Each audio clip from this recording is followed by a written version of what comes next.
राधे नेमा जी राधे। बेंगलोर।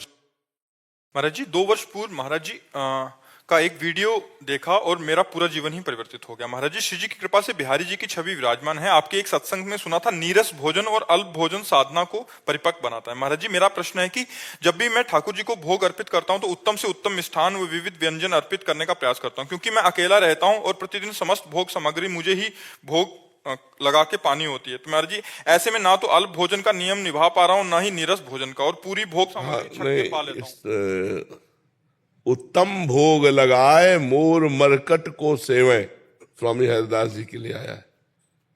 8 असरफियां रोज बिहारी जी के चरणों से निकलती थी, 56 प्रकार का भोग लगता था, और आप ऐसे लेकर ऐसे और एक मुट्ठी चना खाते थे केवल, और जो 56 भोग था वो ब्रजवासियों को और मोर बंदर इनको बांट देते थे। उत्तम भोग लगाए मोर मरकट को सेवे, तो जैसे मीठा है, मेवा है, ये चीजें भोग लगाओ, लेकिन एक पात्र में रख लो, बाहर निकलो, गाय में दिखाई दे और पशु पक्षी बंदर दिखाई दे, उनको पवा दो। आप रोटी दाल पाओ, जरूरी है रोज मेवा पाओगे तो बिहारी जी तो पचा जाएंगे, आप तो नहीं पचा पाए। भाई वैसे भी हलवा पूड़ी खीर रसगुल्ला सब भोग हमारी श्री जी को लगते हैं। तो ऐसी चीजें जो हम पाकर भजन ना कर पावे वो दूसरों को बांट देनी चाहिए। कोई न कोई मिले न मिले, बंदर और गाय और श्वान कुत्ता ये तो सर्वत्र मिल जाते हैं, पवा दो। जैसे बंदर है मेवा बढ़िया पा जाएगा, गाय भी पा लेंगी, खीर पूड़ी जो भी जैसा हो, अपने अनुकूल भोजन जिससे हमारा पाच्य सुपाच्य रहे और भजन में वृत्ति बने। तो ये नहीं तो फिर आप देखो ना, पाके देखो भजन में कहाँ रुचि बनती है।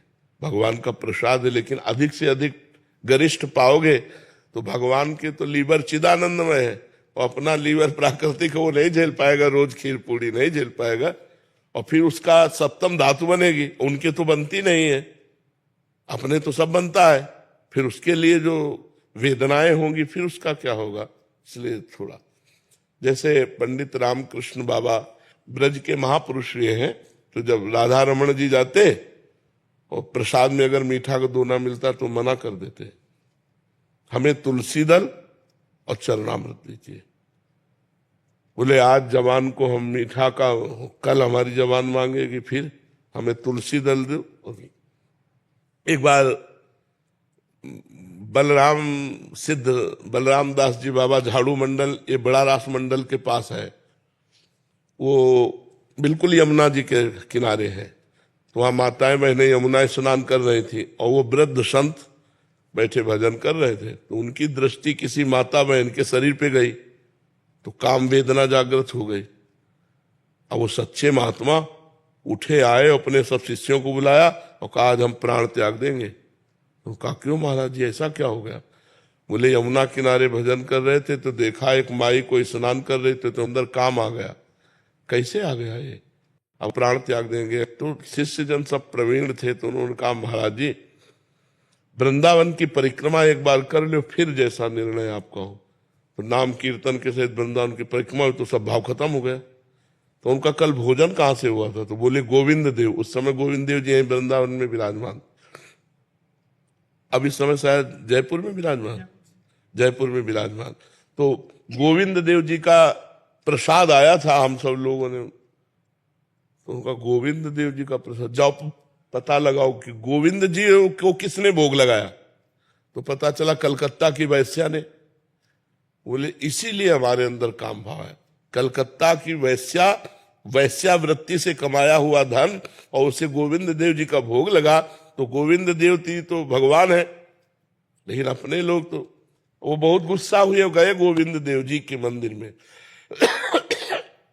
और कहा प्रसाद ना पावे तो अपमान होता है प्रसाद का, और प्रसाद पावे तो बुद्धि, अब बताओ हम क्या करें।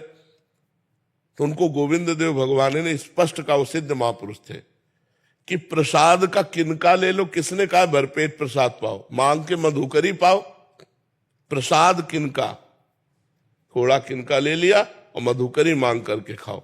तो ये समझो कि जैसे उत्तम भोग ठाकुर जी को लगाते हैं, तो जो हमारे लिए उचित है वो तो हम प्रसाद ले, और जो हम नहीं पचा पाएंगे, हमें पता है कि इसके पाने से, अब जैसे ठाकुर जी को बादाम और सब डाल के हलवा बनाओ, भोग लगाओ, बहुत बढ़िया, लेकिन आप पूरा पा जाओ तो आप देखो, उसको पाके देखो कैसा लगता है। शरीर में ऊर्जा शक्ति बढ़ेगी, शरीर अन्य भोग वासनाओं की भी मांग करेगा।